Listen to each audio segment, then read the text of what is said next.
So, and we've had obviously a very close bond before that during my diplomatic years of diplomatic service in the United States. So I have many friends here, long-standing friends. I appreciate the friendship, not only the personal one, but obviously the commitment to Israel and to the Jewish people.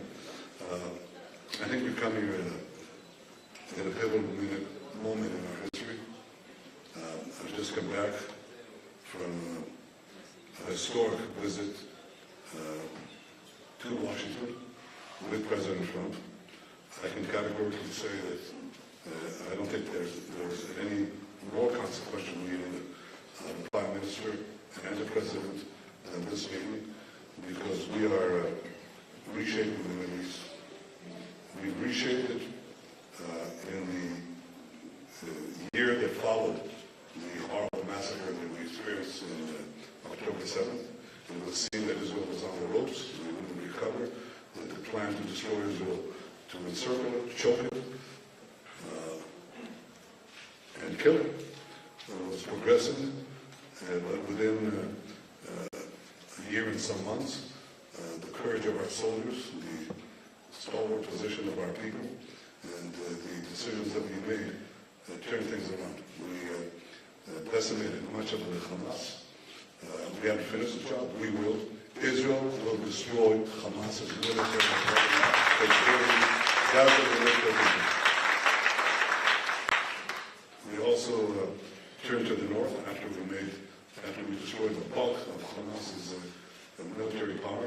We turned to the north and decimated Hezbollah. I think we were surprised by a few things. We knocked out Nasrallah. We knocked out Dev. We knocked out Syria. We knocked out their senior military commanders. And we created a new reality. Lebanon is now undergoing a change in the reality. The Syrian proxy of Iran, which formed a continuum from Iran to the Mediterranean, Iraq, Syria, Lebanon, the Assad regime collapsed.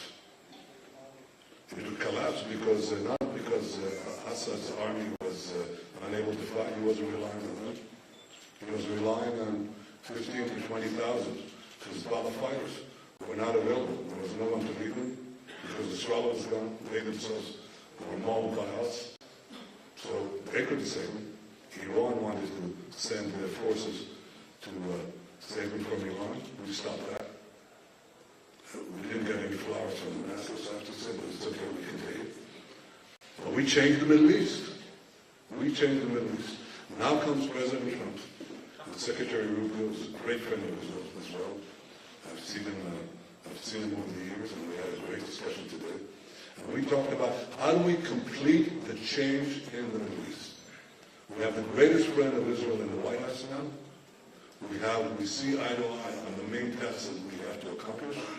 And we're in a position to change the Middle East and give Israel the kind of horizon, the kind of hope, the kind of security, and the kind of peace that would have been unimaginable, and in fact was unimaginable from the day of the founding of the state of Israel. We've had great victories in the past, but the most important one was the 6 Day War. But the possibilities that loom today before us have never been before us before. They've never been available to us as they are now.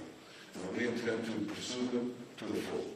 We see eye to eye with the U.S. administration, President Trump and his administration, first of all, on accomplishing the immediate 3 goals that we have in Gaza. One is to achieve the release of all our hostages. The second, as I said, is to destroy Hamas. The third is to ensure that Gaza has a different future, that we don't just go back, same old, same old, same old. And there I have to say that President Trump has presented a bold new vision, and the only plan that I think can work to enable a different future for the people of Gaza, for the people of Israel, for the surrounding areas. Why not give Gazans a choice? Everybody said this is the largest open-air prison in the world. Not because of us. We let people leave. In fact, if you want to know, over the last couple of years, 2 years, I think, 150,000 Gazans left. You know how they left? Because they bribed their way out, not to us. They bribed their way out. The rich could leave.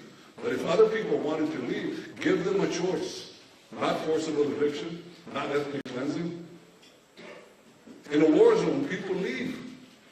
We try to get the population to leave, to get them out of harm's way in Hamas with rifles, with gunfire, try to prevent them from leaving. So we move them around so that they would get out of harm's way. But if people want to leave, if they want to emigrate, it's their choice. And I think President Trump's plan is right on the dot. So that's Gaza. In Lebanon, we've established a ceasefire, as you know, after removing Hezbollah that had planned a ground invasion even worse than Hamas, from terror tunnels and other infrastructure, underground infrastructure that they put right next to our border. We got rid of that. And we said to the Lebanese, now it's your job to make sure that Hezbollah is dismantled and Turkey doesn't threaten Israel anymore. We welcome the ceasefire. We welcome President Aoun's presidency. And I hope that the Lebanese army, reconstituted, does its job. But if it doesn't, we will do the job.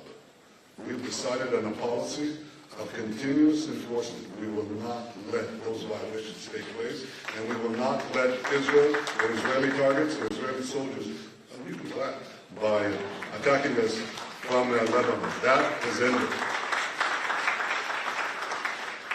With Syria, we are committed to ensuring that once we remove Syria as a threat to Israel, it doesn't become again a threat to Israel.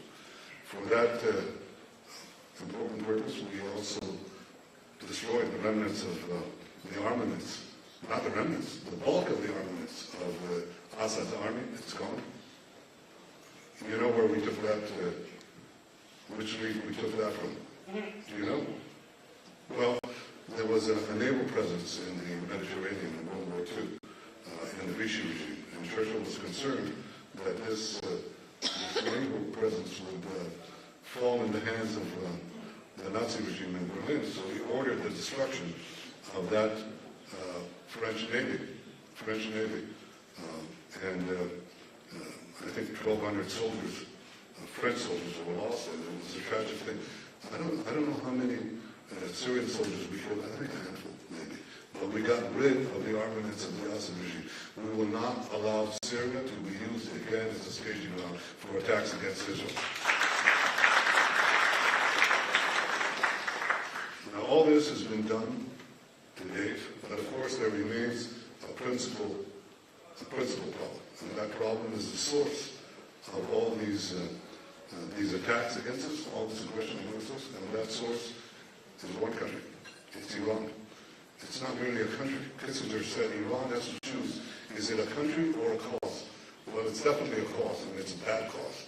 It's a theological, well, it's a, I would say, theological thuggery. I mean, they hold the people of Iran hostage. They deny them the basic facilities, the basic means of water. They have huge water shortage. I once offered to give them Israeli technology. I put that on a video. I got millions of responses from Iran, millions. Of course, the Iranian government wouldn't think of it. Wouldn't think of doing something really productive for their people. They spend tens of billions of dollars in Syria, on Lebanon, on Hamas, on the Houthis. We're dealing with them too. We did, you know, they did nothing for their people. And Iran's GDP has hardly grown. Ours has gone through the roof. Have you been to Tel Aviv recently? Seen skyscrapers? The high-rise? You know how many we had in Tel Aviv about 25 years ago? You know how many? One? No, two. Actually two. And that's changed. It's changed because we did something for this country. We embarked on a free market revolution that changed the economy of Israel, made it a powerhouse, basically a technological powerhouse in the world. Iran did nothing for their people. They hold them hostage, they shoot them, they torture them, and they suffocate them. So Iran is not merely a threat to us, it's a threat to their people, but they are a threat to Israel, a threat to every country in the region, and a threat beyond our region. terror in the world. The greatest threat that Iran poses is that this decrepit regime would achieve nuclear weapons.